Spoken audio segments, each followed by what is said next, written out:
Hi, this is Melissa, your free range psychic. Today is April 28th, uh, 2024. Today I'm going to do a past life reading on Lauren Boebert as a possible reincarnation of a Confederate spy, also known as the Cleopatra of the Succession, and uh, Hari of the Confederacy.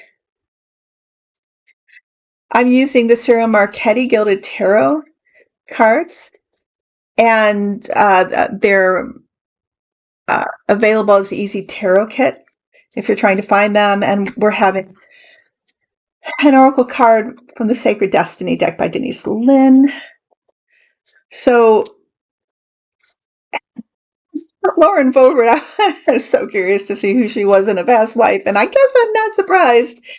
Belle Boyd herself, she was born in 1844 and died in 1900, was quite a character, and she's very famous for being a Confederate spy. And she's still in the South, and people who uh, consider themselves Confederates, where they want the slavery back, and God knows. Uh, I look at it like the oligarchs, American oligarchs of that time. They want that back, and so she's a heroine to them. And so she started out apparently at the age she was from a let me backtrack. She was from a upper class family, good education, and at the age of 17 or 18, uh, the Union soldiers had invaded her town at Maitland, Virginia, where she was born, I believe. And she apparently shot a Union soldier for being rude to her mother and being dishonorable to her mother and herself, and trying to put a Union Jack on some portico in her house. And apparently she got off for that because, she was defending her honor. That was her. That was her start, which, the way that Boebert is about guns, that this kind of like, makes sense. And then she decided to spy for the Confederacy, and she was in a really good situation to do that because her family owned hotels, and so she spied uh, on behind some kind of a hidden wall that had maybe probably like a spy hole in it or something, and she was able to hear the plans. That some of them were very strategic and crucial to be kept quiet by the Union. And so apparently she would send her slaves, her female slaves, with the encrypted messages or whatever, encrypted messages, and hidden messages to her plants, the people on the receiving end. And apparently, I guess she's best known for overhearing a meeting where there was a captain who was talking about this uh, outpost of Union soldiers, and apparently it was small and vulnerable. And she got the information to General Jackson, and Jackson was able to write those or defeat that encampment. And he wrote a personal note of thank you to her. So it wasn't unknown that she was spying. I think she was arrested about 8 times or something. Finally, she was put in prison for a year, and then she was released on a prisoner exchange. Uh, a Union soldier for her, and then she was. Now, this is where I get into a little bit of a confusion because I've read different versions of the story. One is that she went to Canada. The other is that she on a boat to England. One of the her it's not jailers, but somebody who like a Union soldier who was making sure she she got to England and was limiting her activity on that ship. They fell in love and got married, and then in England. She became an actress after her husband died first, and then she became an actress to support herself and her children. And then she ended up coming back to America, and she continued to be an actress. After her husband died, she fell in love with somebody else or married somebody else. And I'm sorry if I'm confusing the chronology of all this, because it could be a little bit uh, uh, different, but the stories were just all different. But anyway, she apparently uh, made money off a biography that she wrote of her life that somebody described as highly fictionalized. And it was about her time in prison and her time as a spy. And she died at the age of 56 after she divorced her second husband. And she had fallen in love with somebody else, and they got married. And by that time, I think she was pretty broke and forgotten. And yeah, she died in the Wisconsin Dells. And then there's Lauren Boebert, who has a very scandalous past herself, and it continues to create scandal. And she is the congresswoman of her district in Colorado. Although she's had to, is it the fourth district, or she has to switch to the fifth district because of all the scandal regarding being caught in a theater with a man uh, whilst watching a musical of Beetlejuice, and it was very compromised. There's film of it. There were children in that audience too, and she made a scene as they were kicked out. So I think the people in her district want nothing to do with her, and they thought they would. The party thought they could swap her out for another district, but she's really failing. She married a man who uh, apparently exposed himself to two minor girls in a bar, and I think Boebert might have been present at that. I'm not sure. And she's a 36-year-old grandmother, right? And her son is got arrested for with multiple charges.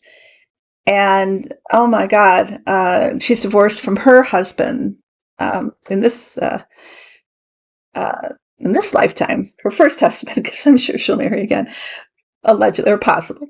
And not that there's anything wrong with that. May she find happiness, but yeah, she's just making a mess of it. And she's well known for her support of Trump and MAGA, and the January 6 prisoners, and she certainly has attended Confederate type of rallies. She, she's highly suspect, allegedly, in her participation potentially in the January 6th riot or insurrection attempt to overthrow the democracy of this country. And she seems to be very proud of it, and she loves guns. And oh my goodness, that's Lauren Boebert. So the guides wanted me to do a reading on her, and we'll get to it now. So surprise, surprise, she's represented by the devil, and this is Trump.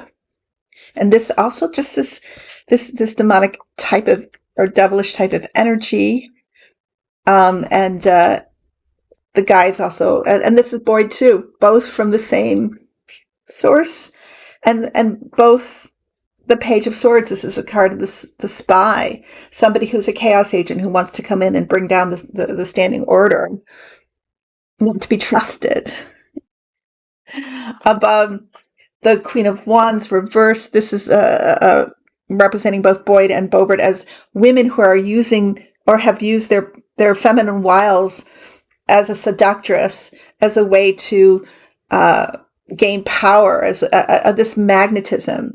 But it's reversed. It's used in a surreptitious and a manipulative way often, or sometimes it's in your face. Think about her Beetlejuice audience. And this is part of the narcissistic woman. And, you know, there's a toxicity here to both of them. Um, both highly seductive. And, you look at Boyd and you look at Boebert, and they're not conventionally pretty, but there's something about them that Belle Boyd, she, to me, she's looking maybe very, what they would say, handsome, but she was extremely seductive and attractive to the Union soldiers at that time. And she was able to get away with a lot because of it. And Boebert also is too. It's like the femme fatale card, I would say. In the past, here is the Three of Pentacles. So this is a deal being struck. So the guys show me that both Belle Boyd and Lauren Boebert were approached by powerful men. There's a lot of money here to work in this way, to work on their behalf, in order to help them, to help the Confederacy and to help MAGA. But they were targeted, like Boyd. They were targeted, or they were chosen specifically because with Belle Boyd, her family owned hotels.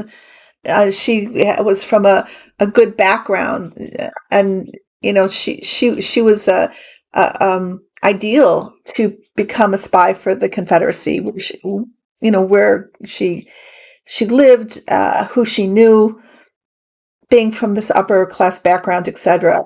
And also, well, Lauren Boebert's kind of the opposite. She was chosen to be like a low rent Sarah Palin. That's how the guides, described her.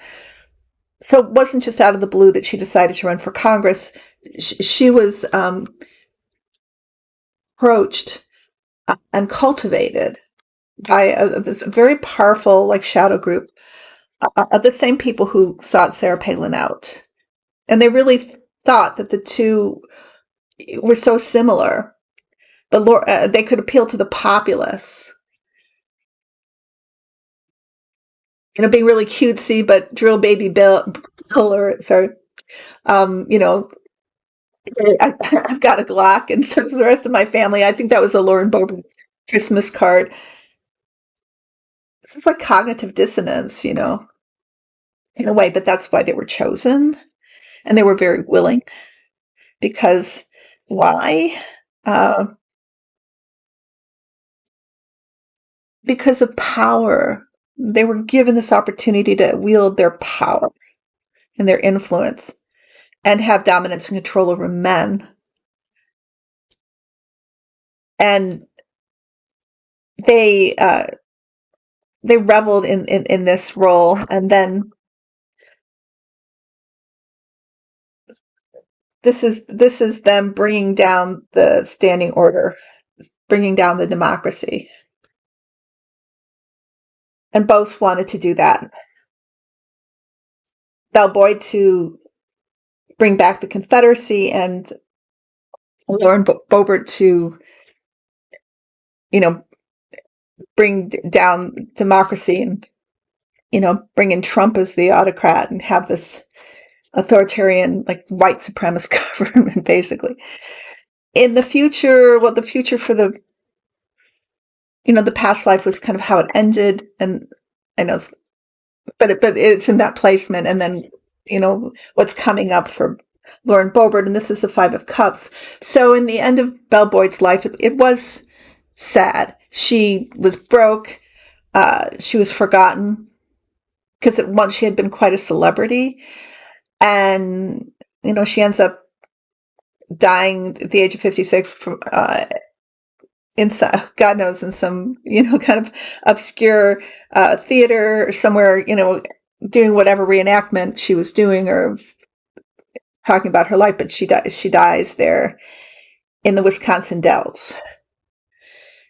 And she did write about that feeling that she had lost everything. She had nothing anymore once she had everything, and now she felt like she was lost. And for Boebert, this is a loss of her standing, her place in Congress. This is the guides show me, she's not going to get elected. She's caused so much trouble for the party. It doesn't work anymore. It did for a while, but it's not working. And, she's uh, losing everything, and she's being shunned. In the clarifying card, this is these two cards come up, actually, the clarifying cards, I should say. This is the narcissist, the Five of Swords, and certainly both Boyd and Boebert are, uh, this card is highly representative of that. They're highly narcissistic. They're highly aggressive. They, they will achieve their or want to achieve their ambition and their desires at the expense of others' misery and downfall, and they don't care. In fact, they gloat over it. But they do it under this persona of a holy war. They're on this crusade. You see, that's kind of like a cross, like a shining cross. And they both feel self-righteous and grandiose about it.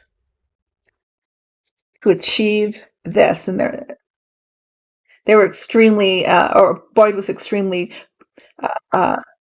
proud to be doing this, and Boebert really associated herself, really still does, with the white supremacist crowd, with the January 6 prisoners to come in and create violence to bring down the standing order of the democracy of our country. So the final card, or the outcome, you have justice here, and justice did occur for Boyd, although she was out of prison all those times, but she was arrested all those times too. She didn't entirely get away with what she did, and the Union held. And I believe this is, the guides keep on showing me that this is history. Eventually, over time, it's going to become more and more focused on how Belle Boyd was a traitor to our country. Our country won't be as split as it has been or is right now regarding that. And then the Ten of Swords, and this is karma. This is both women, their own actions, their own actions brought them down. They did this to themselves. And karma caught up with Boyd for sure, and karma's catching up with Boebert, bringing an end.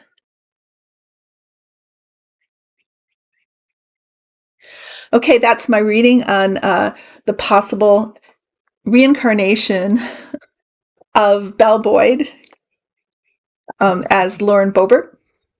Let me know what you think in the description box. And if you have any information, you can disagree, it's okay.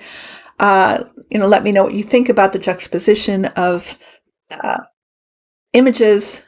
I'm so curious about that. I almost held my breath when I made that montage, and then I started seeing, oh my goodness, the facial structures, the lips, all of that stuff. But that's what I saw. You may or may not have seen that. So, okay, we're going to carry on, and I'm going to show you the oracle card we have today, and that's stillness.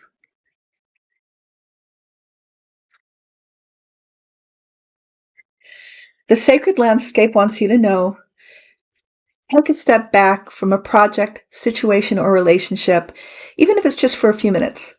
Mend bridges, slow down, breathe, be still. Go within. Listen to your inner voice. Take time to listen to your higher self, your spirit guides, your ancestors, and your spiritual guardians. This is not a good time to start a new cycle. Wait, incubate. Timing is everything. Fix things that need fixing, heal things that need healing, think things through. Forgive yourself and others. If things seem barren or even bleak, hold on. Just as the migrating birds find new life in the tundra, in the summer, you too will expand once again during the coming thaw in your life. Find stillness.